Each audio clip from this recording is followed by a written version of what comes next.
wannan ce matarsa ta haihu yau kamar wata daya, shin za ta yi azumin wannan wata ko kuma ciyarwa za ta yi? Idan mace ta haihu ba za ta yi azumi ba saboda jinin biki da yake zo mata. Duk wadda ta ajiye azumi saboda jinin biki, abin da ke kanta shine ramuwa bayan sallah.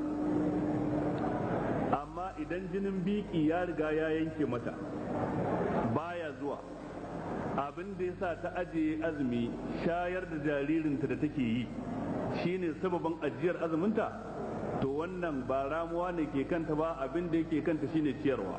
Kowace rana za ta ciyar da miskini, kamar yadda asar suka nuna na ayyukan sahabbai, Abdullahi dan Abbas da Abdullahi dan Umar da waɗansu cikin sahabban manzon Allah sallallahu alaihi wasallam. Ba a samu kuma wanda ya saba musu ba akan fatawar da suka yi.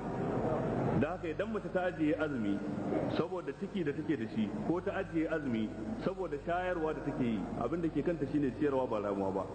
Amma in ta ajiye azumi saboda jini da yake zuwa mata na biki, ko mai haila ta ajiye saboda haila, wannan abin da ke kansu shine ramuwa.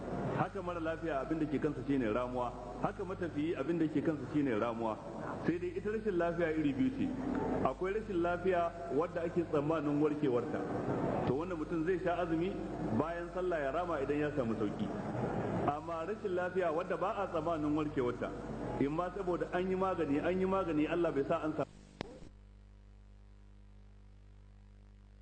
ba, abin da ke kansa shine ciyarwa, babu ramuwa a kansa, domin shi bayan sallah din ma haka yake. Don saboda haka ya kamata a kiyaye wannan. Haka tsofaffi waɗanda ba sa iya yin azumi saboda sun tsufa da yawa, maza suke ko mata, su ma ba ramuwa ce a kansu ba, za su ajiye azumi, abin da ke kansu shine kullum su ciyar da miskini. Wannan shine abin da ya sauƙaƙa. Ubangiji ta Allah ya mana gam da gatar.